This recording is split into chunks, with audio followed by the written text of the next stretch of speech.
এবারে টি-20 বিশ্বকাপের আসর বসছে যুক্তরাষ্ট্র আর ওয়েস্ট ইন্ডিজে।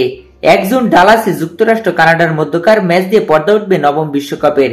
2 জুন ওয়েস্ট ইন্ডিজে হবে দ্বিতীয় ম্যাচ। ওই দিন স্বাগতিকদের মোকাবিলা করবে পাপুয়া নিউ গিনি। বাংলাদেশের প্রথম ম্যাচ শ্রীলঙ্কার বিরুদ্ধে। যুক্তরাষ্ট্রের ডালাসে 7 জুন, বাংলাদেশ সময় 8 জুন সকাল 6টায় দুই দল মুখোমুখি হবে।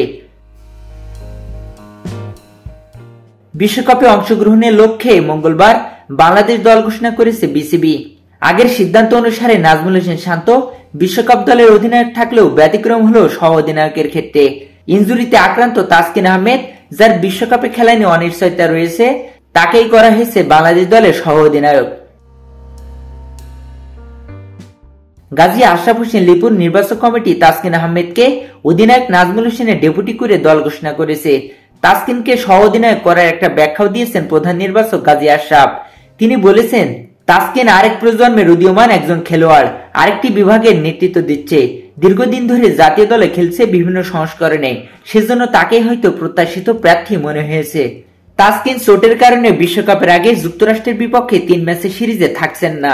তবে বিশ্বকাপে তাকে সুস্থ অবস্থায় পাওয়ার আশা নির্বাচকদের।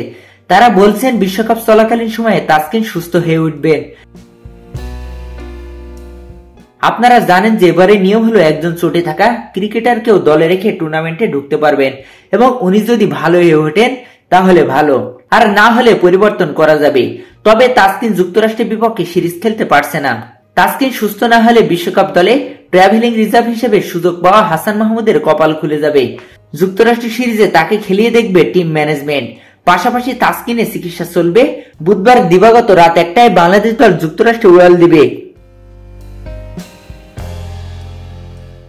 বিশ্বকাপের জন্য বাংলাদেশ দল: নাজমুল হোসেন শান্ত, তাসকিন আহমেদ, লিটন কুমার দাস, সৌম্য সরকার, তানজিদ হাসান তামিম, সাকিব আল হাসান, তৌহিদ হৃদয়, মাহমুদুল্লাহ রিয়াদ, জাকের আলী অনিক, তানভীর ইসলাম, শেখ মেহেদী হাসান, রিশাদ হোসেন, মোস্তাফিজুর রহমান, শরীফুল ইসলাম ও তানজিম হাসান সাকিব।